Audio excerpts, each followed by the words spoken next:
এখানে কি হচ্ছে? মালদে সুটিয়ে লাল করে আমার এখনো মনে হয় শাহরুখ খান করতে পারবে না। আর বরবাদে যেটা করছে পৃথিবীর কোনো হিরো করতে পারবে না, এই পুরো পৃথিবীর কোনো হিরো করতে পারবে না। এই মুভি 700 কোটি টাকা কামাবে, কেউ কেউ বলতেছে 200-500, আমি বলতেছি 700 কোটি। একদিন মিলাই নিয়েন সামনে।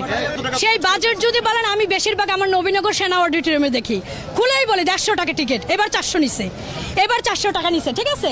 তো আমি বাজেট যদি বলেন, সেটা তো 10,000 টাকা হইলে এনাফ হয়ে যায়, সব জায়গায় হয়ে যায়, কথার কথা। তারপর আমার ফ্রেন্ড সার্কেল আমার দেখায়, আমি তাদের দেখাই, এভাবে হয়ে যায়। আর না হলেও শাকিব খানের জন্য তো কি বলেন, আপনি কি বলবো? যেমন আমি একটা কথা বলি, অনেকে ভিউ ব্যবসার জন্য শাকিব খানকে ব্যবহার করে, অনেকে টাকার জন্য শাকিব খানকে ব্যবহার করে, তার ব্যক্তিগত জীবনে কিছু মানুষ তাকে নানানভাবে ব্যবহার করে। এই উর্মি বিশ্বাস আজকে 16 বছর ধরে তাকে নিঃস্বার্থভাবে ভালোবাসে, নিঃস্বার্থভাবে। এই জিল্লো মাল দে, এই জিল্লো হেলিকপ্টার খবর দে। আর নিতু দিয়ে যে একটা ডায়লগ, সেটা আমি নিতু দিয়ে বলবো না, কারণ ওখানে নিতু নামটা আমি ভাবি না, ঠিক আছে? শাকিব খানকে আমি সবসময় ভাবি শাকিব খান উর্মি বিশ্বাসের, আমি এটা মনে মনে ভাবি, এই জন্য আমি নিতু নামটা বলবো না, আমি অন্যটা বলতে পারি।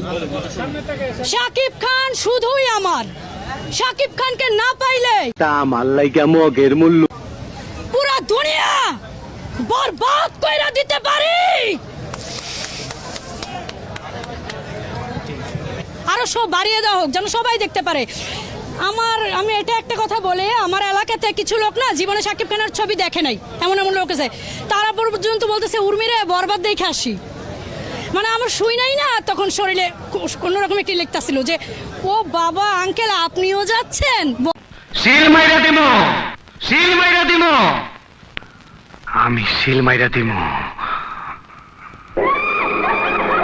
না, বরবাদ পুরো বিশ্ব তছনছ করবে, এই কথাটা বলছিলাম, আবেগের বসেও বলছিলাম, এবং এটা জানি। শাকিব খানের মুভিতে না আমার হিসেবে কোনো নায়িকা তো দরকারই নাই।